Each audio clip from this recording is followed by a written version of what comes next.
Um, and in terms of settling in, I think it's helpful to find the people that you feel comfortable with in the beginning of college, and also academically settle in. It's important to understand that even though it's a US university where people expect you to be a lot more adult than you are used to being and figure out things on your own, it's still a good idea to go and reach out to your professors proactively, because if you do reach out to them and establish relationships with them, they will guide you through the process, and it'll make you feel a lot more at home and more in control of your academic life also. Because personally, I know from not just my experience but the experience of all the other international students I interacted with at UChicago, everybody's really used to doing well in school, and they don't take it well when you don't get a good grade in college, which is definitely going to happen.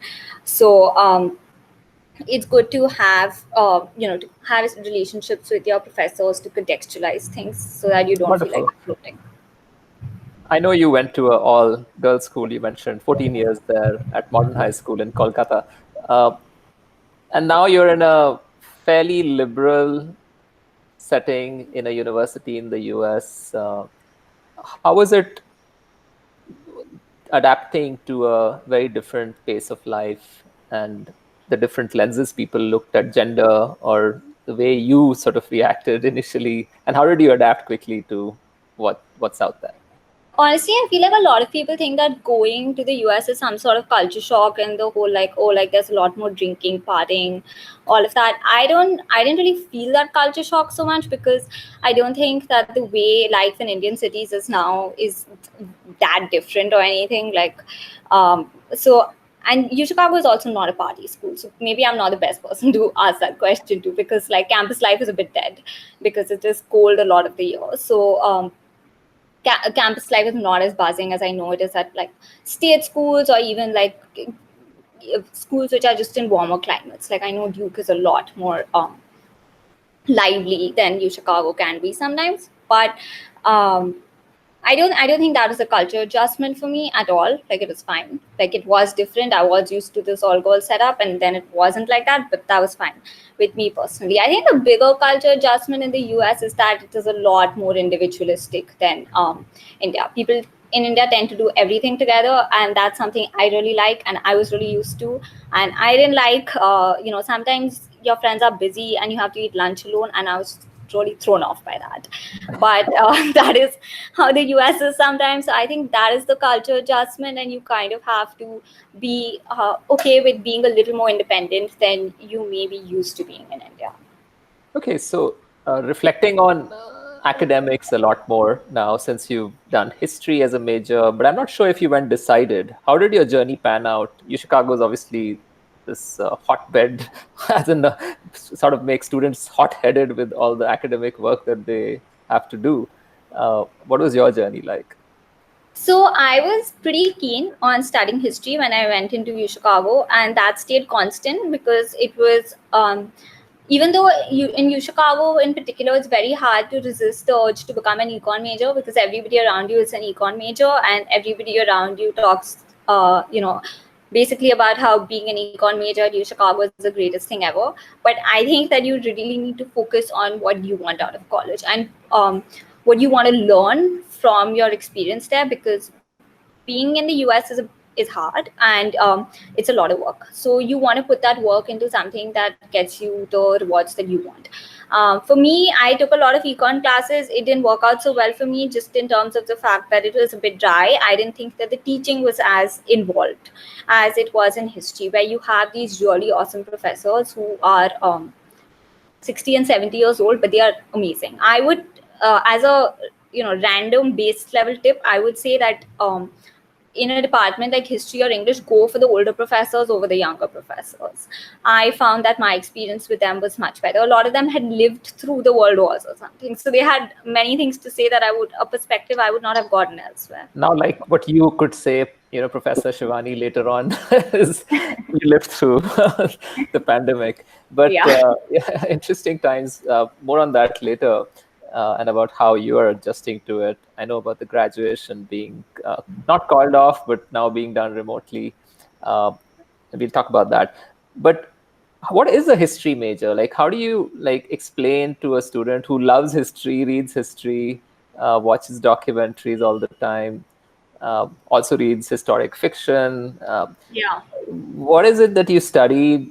And of course, it's such a vast subject in terms of eras, geographies, political ideologies, all of that. How do you define the path to studying history to a student who's really passionate about it? Yeah, so I would say that you in the beginning you're going to be floating a little. You'll take a couple of classes in different time periods, in different uh, in geographies, and in the beginning you will be floating for a bit. But take all those classes, so get the wide sampling that you need, because a lot of history is just being able to see how things in the world are moving, and being able to make your own connections between those things. So take classes in different areas, and then once you sort of see what you have an inclination towards, then just start taking more classes in that area. So the way that UChicago history worked is that I could take 14 classes in whatever I wanted in the history department, but I had to choose about 6 to 8 classes within those 14 classes, which would have a common theme running towards them. And that theme can be anything. It can be like the 1900s, or it can be like the 1900s in Europe, or it can be like an intellectual theme like the history of science, or you can have the history of pandemics, whatever you want. There has to be some sort of coherent theme around it. And the year I graduated from UChicago, it was required to do a thesis, and I think that really makes the major much richer. They did away with that requirement, and I think most colleges have done away with that requirement, and it's become an elective thing. But if you're going to be a history major, I think without the thesis, it's kind of So, what was your topic is in your thesis? so my history thesis was actually on Kashmir. So it was on how the media has portrayed Kashmir, not the news media, but like how Kashmir is popularly seen in India through movies and also the media, and how that may have created a skewed perception of the region over the years, and how there is an idea of what it means to be Kashmiri that is historically grounded, that is not coming through in that portrayal. So that is what my thesis was about. And people do that thesis on the most like random things. You just have to go and find a faculty advisor for your thesis, and then work with them to write about that. The only tip I have for that is you have to pick something you're passionate about, because you're going to spend a year with it. So Fascinating. I also wanted to get to know a little bit about the earlier point that you made, that you found professors who were older, who had richer experiences to share on topics like history. So, which ones really inspired you? If you could identify yeah. the classes you took that were fantastic and got you thinking more deeply about history. So I had a professor who taught the World Wars and just Europe in the early 1900s, and he was a German guy who had come to Chicago, and he was really old. I think he retired the year after I left, and he was probably in his late 70s, 80s, and he used to tell us stories about how he could see, hear the planes, the aircrafts that were involved in the war over his house in Germany when he was there during the Second World War. And his just way of teaching was extremely I don't know, he's not like telling you dates and facts. He's giving you ideas in ways that like you'll carry those ideas home with you and you'll think about that.